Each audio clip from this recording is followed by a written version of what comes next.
Hello everyone, this is Just a Dad. Today I'm going to do a comparison between these two outlet extenders. So here I have the POWRUI and this is the GE. Both of them you get 6 outlets that you can plug something into. Now let's take a look. This one also has a night light and two USB-A ports and a USB-C port for like charging phones or something. Now you can take the center screw out of your outlet cover, and these both have a screw that can replace that. It's going to go all the way through the device. You're simply going to plug it in like this, line it up, plug it in. Now I can screw that screw down. That's going to hold it in place. I like that I can plug things on into the side and into the front.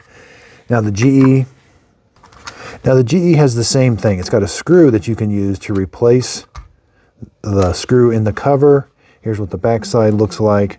Now this one does not have a night light and it does not have USB out. A or C outputs, and everything has to be plugged into the front. And this night light is automatic, so when the lights go down, it turns on. When they come back, when the lights turn on, it goes out.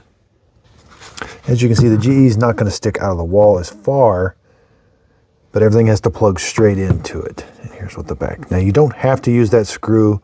You can leave the screw in your cover. This just helps hold it onto the plate. So the one with the night light actually has a button on the top that I can use. If you don't want the night light on, you can turn it off. There's high, medium, low, which is pretty dim, and then off. So the night light will not come on if it gets dark. So you can turn the night light on and off.